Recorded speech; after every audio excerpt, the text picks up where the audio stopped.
Boa noite, meus irmãos. Estamos aqui reunidos na Escola Jesus Cristo, como todas as sextas-feiras, às 20 horas, para mais uma vez, em nome de Jesus, reunidos, refletirmos sobre o seu Evangelho, sobre as suas lições, sobre a sua dedicação, a sua confiança em nós, o seu amor. E preparando os nossos pensamentos para a prece, eu vou ler do Evangelho de Mateus, capítulo 6, versículos 26 a 34. Olhai para as aves do céu, que não semeiam, nem ceifam, nem ajuntam em celeiros, e vosso Pai Celestial os alimenta. Não valeis vós muito mais do que elas? Ora, qual de vós, por mais ansioso que esteja, pode acrescentar um côvado à sua estatura? E pelo que haveis de vestir, por que andais ansiosos? Olhai para os lírios do campo, como crescem. Não trabalham nem fiam. Contudo vos digo que nem mesmo Salomão, em toda a sua glória, se vestiu como um deles. Pois se Deus assim veste a erva do campo, que hoje existe e amanhã é lançada no forno, quanto mais a vós, homens de pouca fé. Portanto, não vos inquieteis, dizendo que havemos de comer, ou que havemos de beber, ou com que nos havemos de vestir, pois a todas estas coisas os gentios procuram, porque vosso Pai Celestial sabe que precisais de tudo isso. Mas buscai primeiro o seu reino e a sua justiça, e todas estas coisas vos serão acrescentadas. Não vos inquieteis, pois, pelo dia de amanhã, porque o dia de amanhã cuidará de si mesmo. Basta a cada dia o seu mal. Vamos fazer a nossa prece. Jesus, nosso Mestre, nosso Senhor, Tu és, Senhor, como sabemos, o caminho, a verdade e a vida. O caminho pelo qual chegaremos ao Pai. Portanto, Senhor, sempre buscamos seguir-te as lições, com dificuldade, pelas nossas inferioridades, pelo nosso egoísmo, pela nossa soberba, pelo materialismo que tanto atrapalha o nosso caminho, que se faz em tantas pedras nas nossas estradas. Por isso, Senhor, sabemos que temos que estar ligados às Tuas palavras, porque só elas realmente nos conduzem à vida eterna.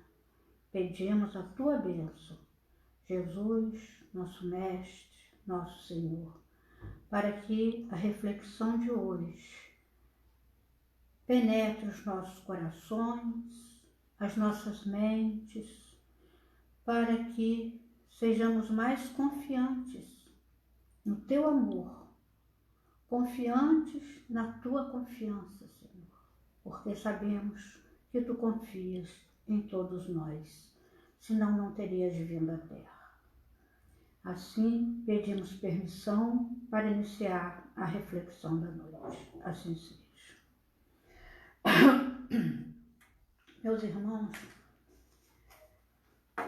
diz Emmanuel que realmente, se Jesus não confiasse em nós, não teria descido à terra, não teria ficado conosco tanto tempo, não teria desenvolvido o seu apostolado em 3 anos seguidos, buscando as ovelhas perdidas, que somos nós, chamando para o seu redil. Portanto, se Jesus confia em nós, por que nós não confiamos nele? Porque a nossa fé é tão vacilante, tão frágil, que existe apenas nos momentos felizes da nossa vida? Por que vacilamos tanto?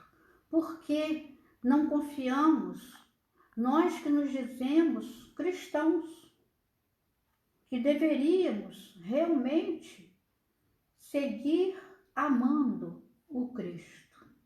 Então hoje a nossa lição é sobre a confiança que nós devemos ter em Jesus, para que nossos corações sejam serenados, para que não sejamos inquietos, para que não sejamos, como Emmanuel fala, mentes inquietas e corações atormentados, para que nós possamos ter aquele ponto de vista no qual fala Allan Kardec no Evangelho segundo o Espiritismo. Nós espíritas, né, temos que ter aquele ponto de vista mais alargado, pensando nas nossas existências todas, passadas, a presente e as futuras, porque nós sabemos que não existe apenas uma existência.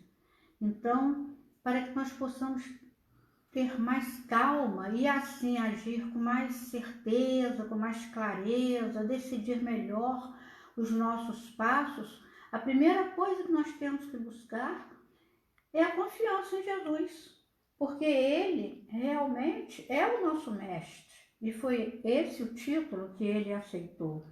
Então, se nós não confiamos nele, nós vamos confiar em quem?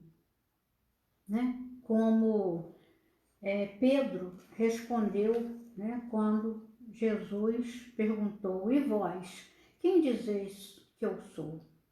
Tu és o Cristo, né? Tu tens as palavras de vida eterna. Então é Ele, é nele que devemos confiar.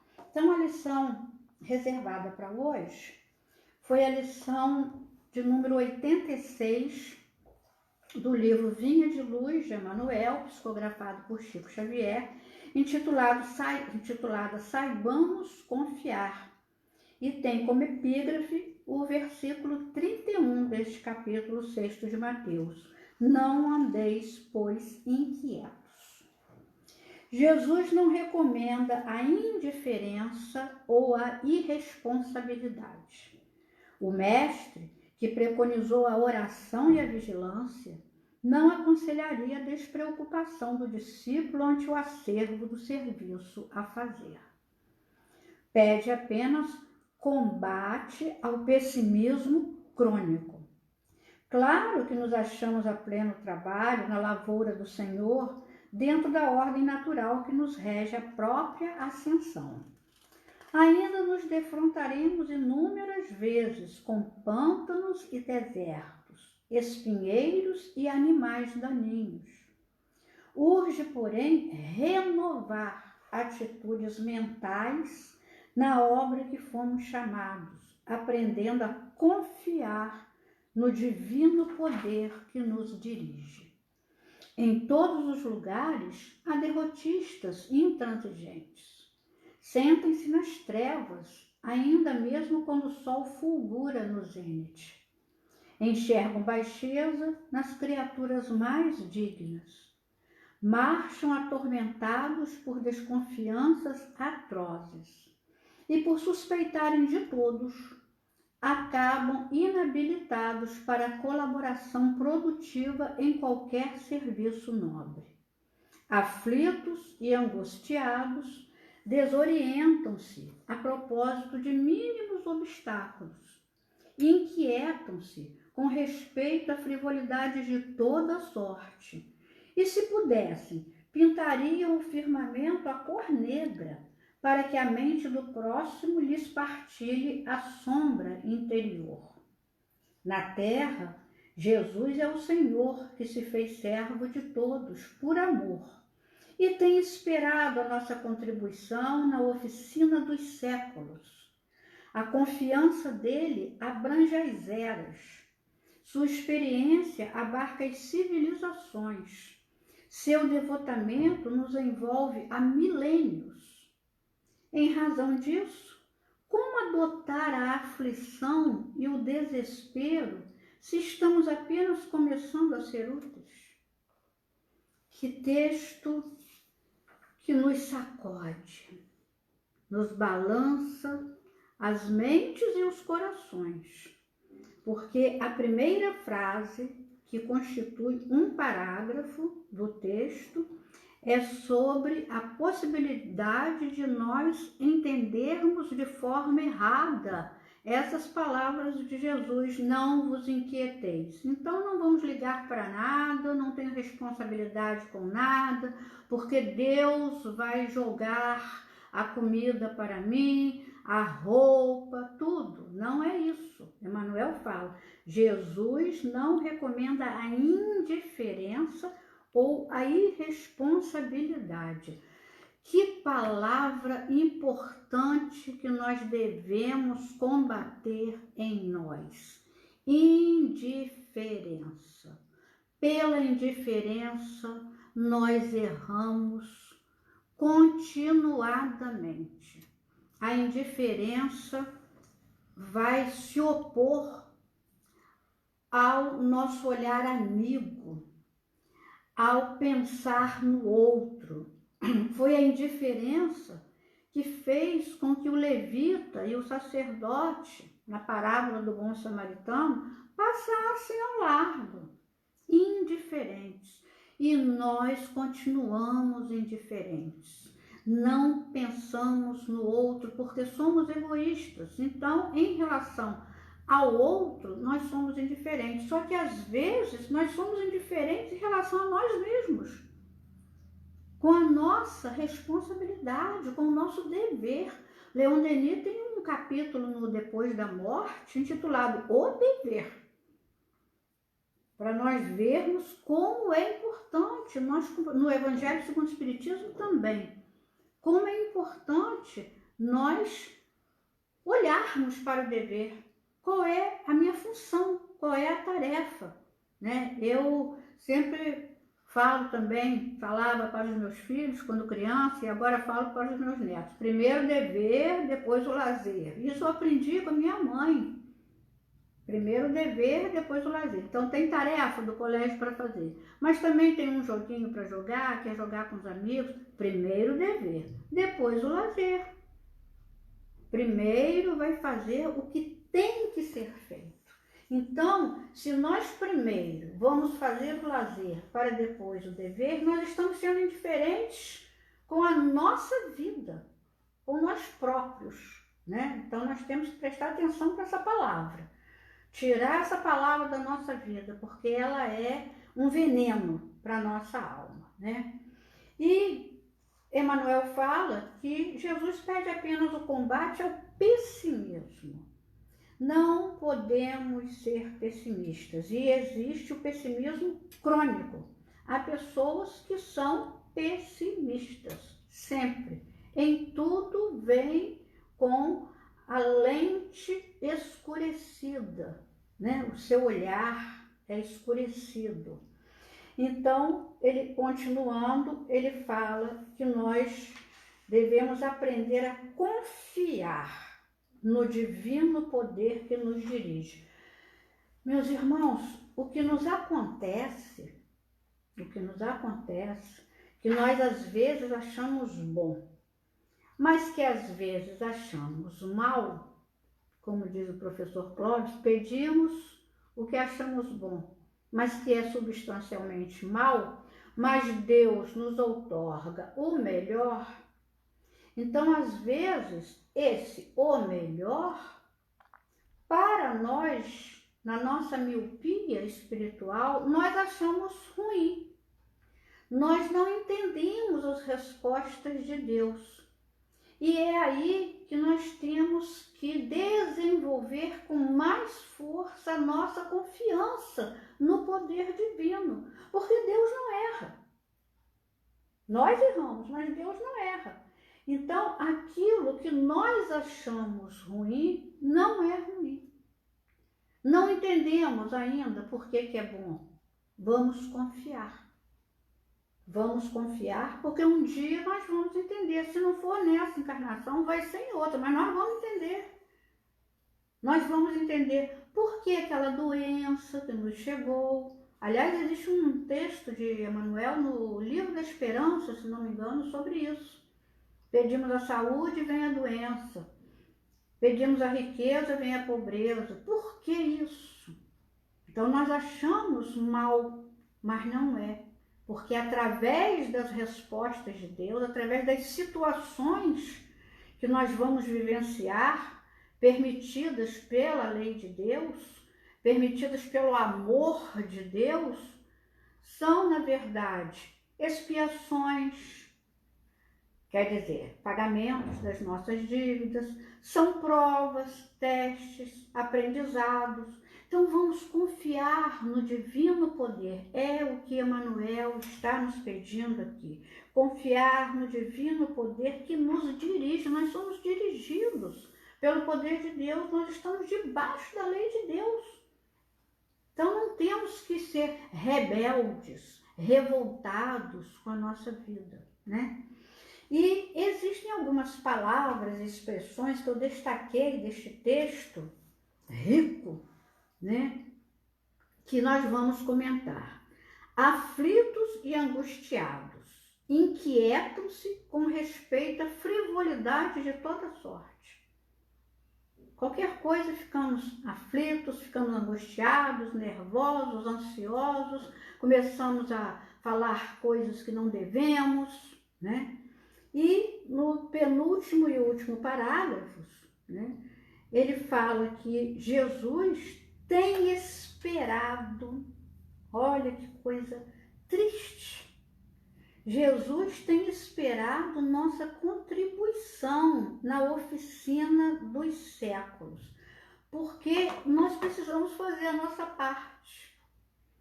E nós vemos isso no Evangelho todo. Quando Jesus curava, o que ele fazia? Diante do paralítico do tanque de Betesda. Aquele homem, 38 anos ali, esperando que alguém o jogasse na piscina, nas águas do tanque, né? E Jesus fez com que ele despertasse para a necessidade de se erguer. Você quer ficar curado? Queres ficar são? Jesus semeou nele uma luz, uma esperança, uma vontade de ficar curado para ser útil, para ele mesmo. E depois que o curou, porque ele curou mandando que ele se levantasse. Levanta, toma o seu leito e vai, e anda. Então não foi Jesus que apanhou o leito dele, a maca, e colocou no colo. Mandou que ele se levantasse. Nós precisamos desse levantar. E ainda o preveniu. Olha que já estás são. Não peques mais para que não te aconteça coisa pior. Mostrando a lei de ação e reação, né? De causa e efeito. Então, para outros também, Jesus fez isso, né? O outro paralítico citado no Evangelho de Cafarnaum, que se esforçou com 4 amigos, que passagem linda essa, né? Se esforçou, quer dizer, tinha conquistado 4 amigos leais, verdadeiros, que também se esforçaram. Levanta, toma a tua cama e vai para a tua casa.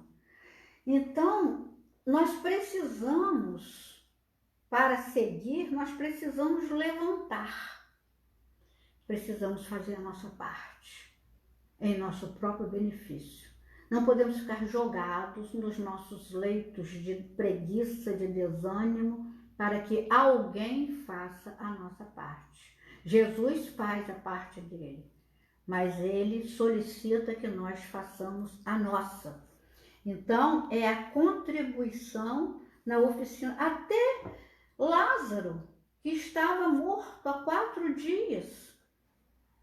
Jesus não entra lá no sepulcro, não.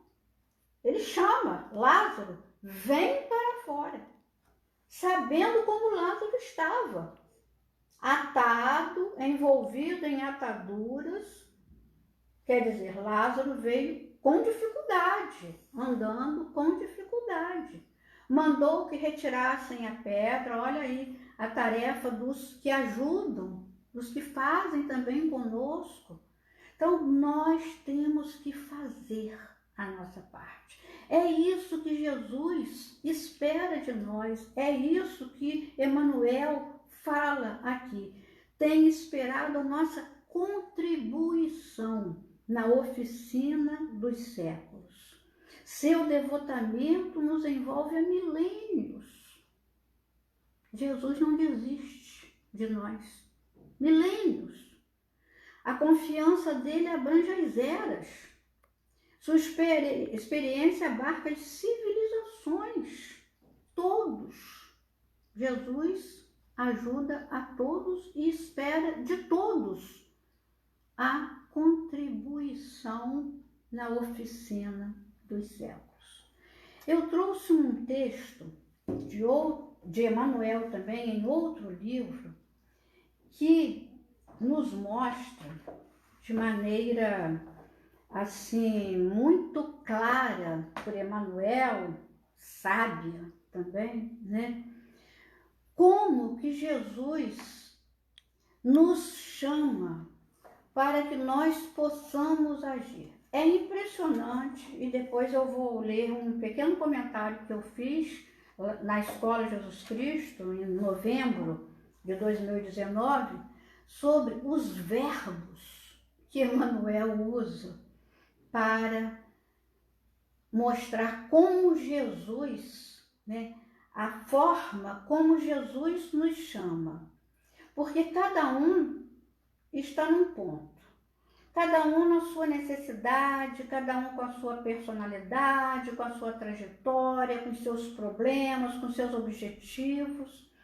Então, Emmanuel coloca aqui como que Jesus chamou. Porque a gente fala assim, Jesus nos chama, Jesus nos convoca, mas a todos da mesma forma? Não. Porque Jesus nos conhece, não de agora. Nós não fomos apresentados a Jesus agora. Jesus nos conhece a fundo, desde sempre. Segundo Emmanuel, Jesus é a luz do princípio. E ele falou isso para a mulher samaritana, antes de Abraão, que Abraão existisse, eu sou. Então, Jesus nos conhece a todos profundamente. Por isso, ele usa a técnica perfeita, como não poderia deixar de ser, né? Para realmente chamar no momento certo, da forma certa, a todos nós. É interessantíssimo esse texto sábio de Emmanuel, porque o que nos chama atenção não é a sabedoria de Jesus, porque a sabedoria de Jesus a gente já sabe que existe, é divina, né? É a sensibilidade de Emmanuel perceber a essência do chamado que Jesus faz para as pessoas. Isso que me chamou muita atenção. Então, Emmanuel fala assim, desde a primeira hora do apostolado divino, Jesus está chamando cooperadores para os serviços de extensão do reino de Deus na terra. Então, olha o que ele tinha falado no Vinho de Luz. Tem esperado nossa contribuição na oficina dos séculos, né? A princípio, buscou Pedro e André, os pescadores humildes, a tarefa de salvação. Buscou. Convocou Mateus, o administrador de impostos, à coleta de bens do céu. Trouxe Maria de Magdala, obsidiada de vários demônios, a necessária renovação. Convidou Joana, a esposa admirável de ilustre funcionário do bem público, ao concurso fraterno. Chamou Zaqueu, o mordomo da fortuna, do alto de um sicômoro, ao esforço de benemerência. Exaltou em Maria da Betânia o valor da meditação. Requisitou Marta, a preocupada servidora doméstica, as obras do pensamento sublime. Acordou Nicodemos, o mestre intelectual de Israel, para o ministério da santificação. Ergueu Lázaro do sepulcro para a manifestação do divino poder. E ainda, no último dia e na derradeira hora, despertou um ladrão crucificado para a divina esperança. Em todos os 20 séculos de cristianismo que estamos vivendo, o Senhor está chamando colaboradores para a sua obra excelsa de redenção e aprimoramento. Há serviço para cada um e degraus iluminativos para todos. Para onde segues, irmão? Jesus, por nós, imolou-se na cruz. O que fazemos nós por ele? Então, para onde segues, irmão? Jesus também fez, de outra forma, essa mesma pergunta para os 2 discípulos que estavam vindo de João Batista e estavam seguindo Jesus. Um deles era André, né? Aparece no Evangelho de João o nome de André, né? E Jesus olha para trás e pergunta: que buscais? Para onde vocês estão indo? O que vocês querem? Né? E eles respondem com outra pergunta: Rabi, onde moras? E Jesus fala: vinde e vede. Então, Jesus percebeu que eles queriam segui-lo, mas teve que registrar, né? Que buscais? Vocês querem o quê? E também essa pergunta nós nos fazemos. Nós buscamos Jesus para quê? Que buscamos, né? Então, para onde vamos? Para onde segues, irmão?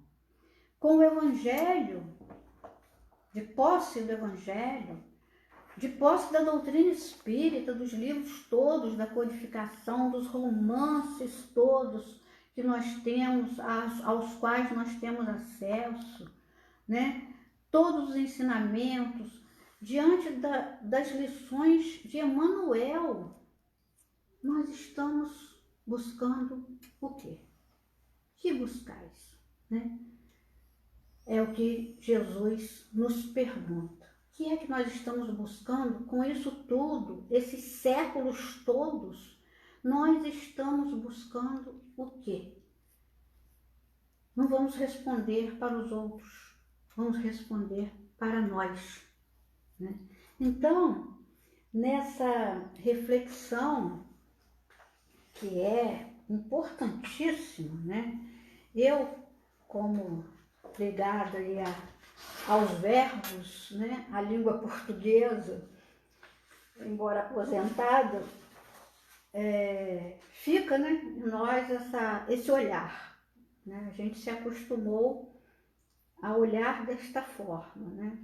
Então, não dá para passar por cima desses verbos, sem destacá-los, porque é realmente impressionante a variedade de verbos que Emmanuel usa, numa sensibilidade, numa precisão para chamar, porque Jesus está chamando. É o título do texto, para chamar cada um no ponto-chave da sua vida, da forma exata. Porque às vezes nós lemos o Evangelho, aliás, o professor Clóvis sempre nos ensinou isso, quando nós fôssemos ler, interpretar, comentar, no culto do lar ou em qualquer estudo, que nós não buscássemos ansiosamente ler muito, que nós permanecêssemos em poucos versículos, se possível em um versículo, para nós retirarmos todos os ensinamentos que aquele versículo está nos trazendo. E foi isso que Emmanuel fez e que nós devemos fazer, porque a gente lê o Evangelho também numa ansiedade, quer ler muito, já li tudo, mas aprendeu, né? Então, nós temos que ir devagar para despertar a nossa sensibilidade, a nossa capacidade de entendimento. Não vamos conseguir chegar ao nível de Emmanuel, mas através da ajuda de Emmanuel nós vamos conseguir chegar mais longe do que temos chegado.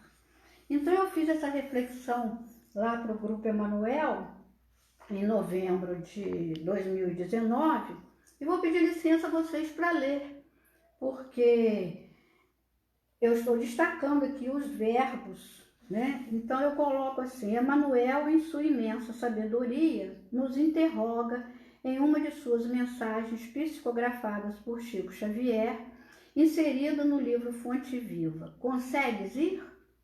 Diante do convite amoroso e consolador, vinde a mim, que eu vos aliviarei.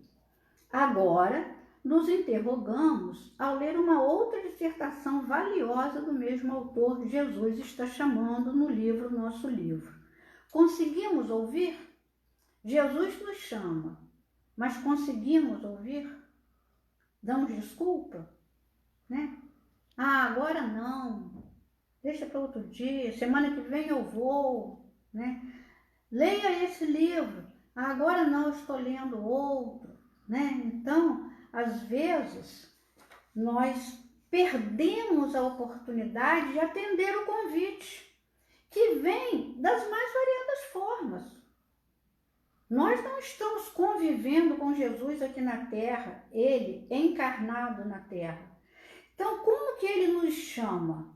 Ele nos chama através das pessoas, através das situações, através das pregações que nós ouvimos, através dos livros que lemos, que ganhamos, que pegamos emprestado. Eu já contei várias vezes, mas isso me impressionou muito, eu vou contar de novo. Uma colega minha estava interessada muitos anos atrás, né, na doutrina espírita, curiosa. E começou a me crivar de perguntas e tal.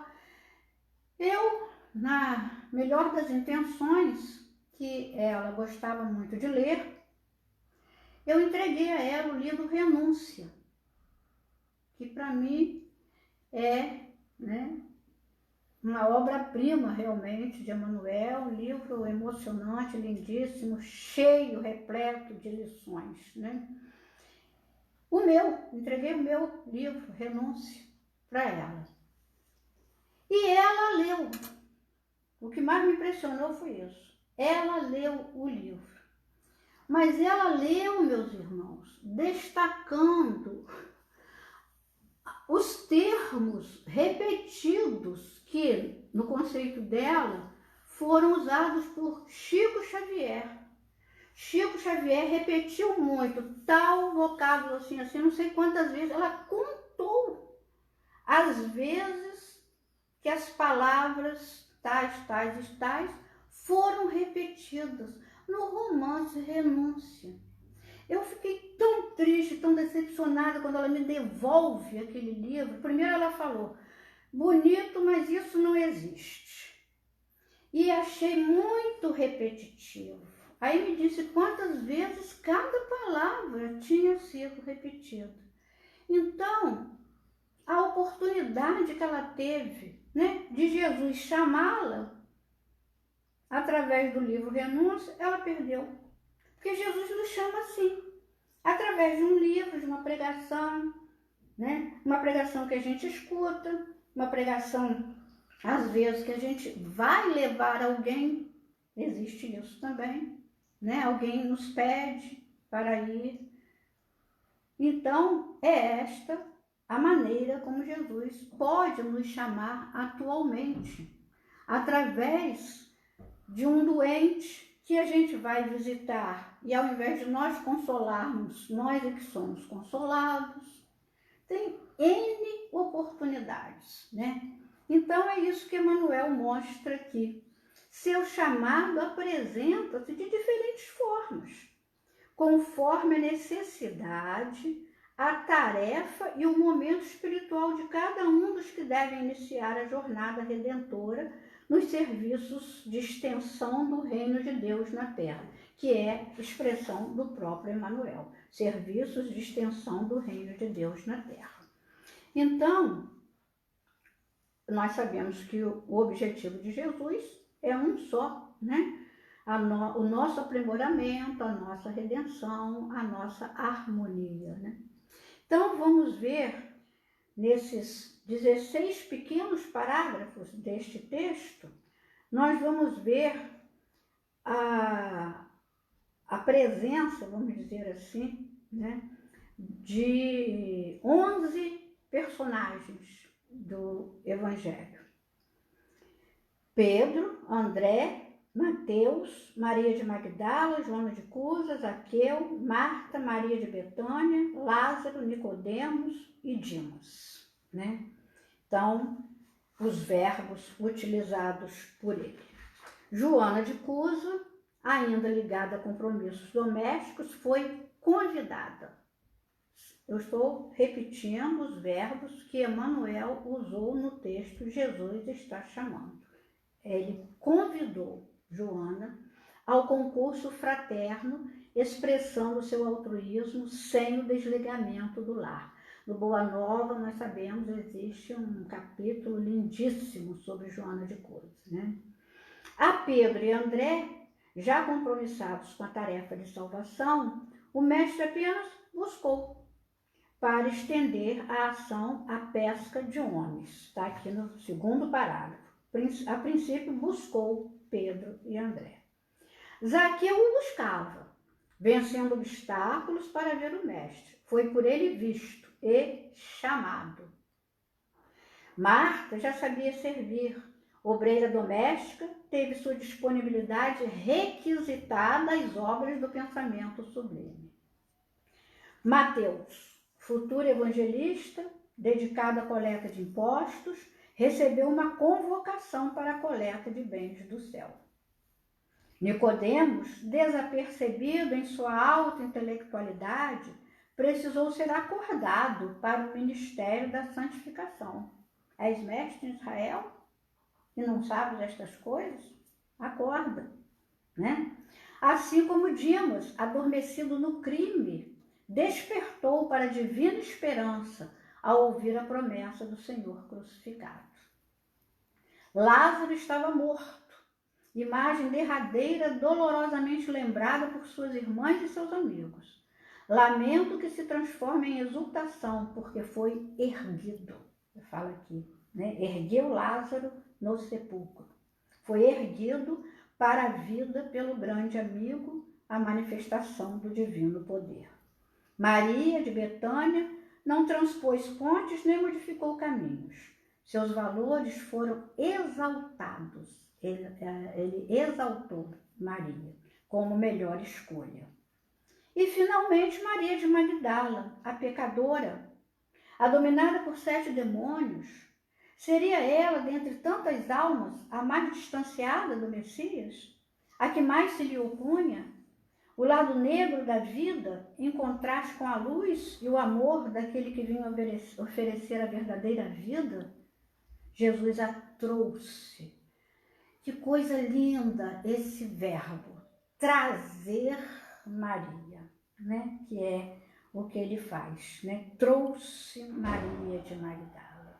Jesus a trouxe para a renovação, como um pai amoroso que conhece o poder do amor do coração de sua filha e com um olhar compassivo e as mãos amorosas ternamente condula em sua seara. Emmanuel, condutor de nossas almas esquecidas do caminho, nos ofereceu esta reflexão.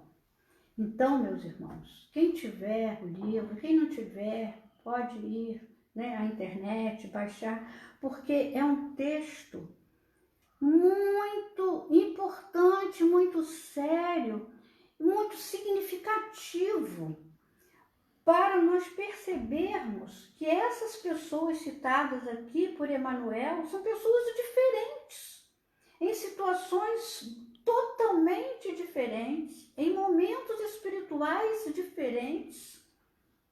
E aí Emmanuel mostra como que Jesus age de acordo com o momento certo, de acordo com a pessoa certa. Só a sensibilidade e a sabedoria de Emmanuel poderia nos dar essa visão da ação de Jesus, porque é uma visão, né? Ele alcançou isso, né? Ele pôde chegar à essência do chamado de Jesus, porque talvez se nós lêssemos, né, a história de cada um, como nós já sabemos, talvez não tivéssemos essa percepção, essa sensibilidade, né, de entender as formas diferentes do chamado de Jesus. E aí, depois de lermos o texto, nós podemos começar a pensar: como é que eu estou sendo chamada por Jesus? Será que eu estou em uma dessas situações aqui? Na situação de Marta, talvez? Na situação de Maria, de Betânia? Na situação de Dimas, de Joana de Cusa, de Mateus? Onde nós estamos? Porque aqui há 11 personagens, né? Então, nós podemos nos encontrar em algum ou em mais de um, né? E percebermos, começarmos a analisar a nossa vida, nossas situações, o que é que nós vivenciamos atualmente, para ver como que Jesus está nos chamando, porque as formas diferem, né?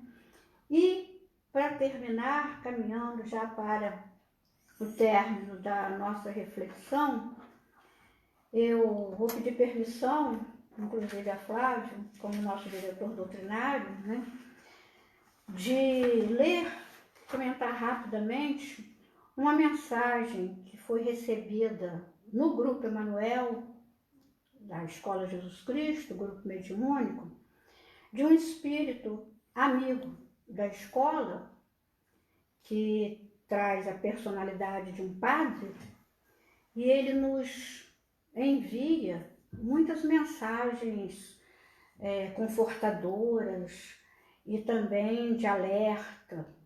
E essa mensagem foi recebida no ano de 2012, 30 de julho de 2012, é o padre Carlos Touti. E ele fala assim: filhos amados, Deus seja louvado. Não vos sintais órfãos, porque Jesus prometeu que permaneceria conosco. Ele mostra assim que nós devemos confiar em Jesus, né? Porque o próprio Jesus falou que não nos deixaria órfãos. Não vos sintais órfãos, embora a noite escura da solidão atemorize e a chuva fria da indiferença enregele vossos corações. Não vos sintais órfãos, embora as pedras do caminho atrasem vossos passos e vos sintais abandonados pelos companheiros que marcham à vossa frente. Não vos sintais órfãos quando a incompreensão erguer a muralha da separatividade, sufocando-vos o peito e impedindo-vos de aspirar o ar puro da alegria e da paz, da harmonia e do amor. Tende bom ânimo, disse nosso Senhor, Ele está convosco. Alcançai este bom ânimo, conquistai-o, buscai-o. E aí agora ele vai usar algumas metáforas que nos remontam a alguns personagens do Evangelho. Aprendei a tocar-lhe as bordas da santa túnica, na certeza de vossa cura, que alcançareis pela virtude saída de seu coração misericordioso.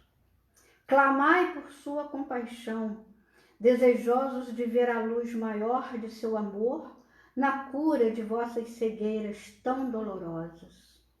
Buscai vossos amigos tutores, que vos conduzirão aos seus pés abençoados, aliviando a paralisia de vossos membros. Tomai vossos leitos e caminhai. Caminhai em direção ao Mestre.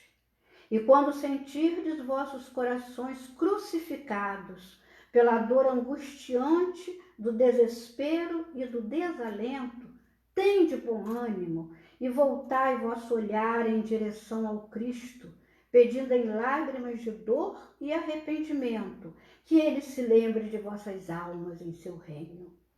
Tende bom ânimo, meus filhos, não vos sintais órfãos, que Ele, o nosso Senhor Jesus Cristo, é o Mestre de todos nós. Seu coração é a fonte do grande amor que nos aquece. Seus olhos não se desviam nunca de todas as suas ovelhas. Guardai vossas espadas e reconhecei que Ele é o Cristo, o Filho de Deus vivo. Não vos sintais órfãos. Deus vos abençoe. Meus irmãos, não nos sintamos órfãos. Confiemos em Jesus. Ele está presente na nossa vida. Vamos aprender a confiar. Vamos ver o que temos recebido de oportunidade na vida, de convivência, de luta, de dor, de valorização das coisas sublimes, importantes que nos chegam através dos meios mais inesperados e mais desconhecidos por nós. Que Ele nos abençoe e que nós possamos guardar a mensagem, a reflexão da noite para sempre em nossos corações, porque nós estamos vivenciando uma época difícil, muito difícil, e ainda vivenciaremos épocas muito difíceis. Então precisamos, principalmente nós adultos, nós até da terceira idade, nós precisamos passar essa confiança para os jovens, para as crianças que estão chegando, esses espíritos que estão chegando, preparados no plano espiritual para enfrentar essa época de transição, de dificuldade. Precisamos despertar essa confiança nessas crianças e nesses jovens para que realmente eles possam cumprir com o seu dever, cumprir com a sua tarefa. Então, que tudo isso fique em nossos corações, que nós sejamos unidos nessa tarefa, que não ergamos a muralha da separatividade, porque nós assim enfraqueceremos. Vamos nos unir em Jesus. Então vamos fazer a nossa prece para encerrar a nossa reflexão. Senhor Jesus, nós te agradecemos tudo que temos recebido do seu coração, Senhor. Todas as bênçãos, todas as ajudas, toda a força que temos, todas as oportunidades de elevar o nosso pensamento, de buscar-te, Senhor, nas mínimas coisas, nos momentos fáceis e difíceis de nossa vida. Precisamos, sim, aprender a confiar em Ti, aprender a Te buscar, Senhor, a tomar os nossos leitos e caminhar em direção ao Teu coração. Agradecemos pela ajuda dos espíritos encarnados que convivem conosco. Agradecemos a ajuda dos desencarnados que também tanto velam por nós, familiares desta e de outras vidas. Enfim, agradecemos todo amor, toda a paz que temos recebido, todo momento de reflexão. Despede-nos, Senhor, na Tua doce e santa paz. Assim seja.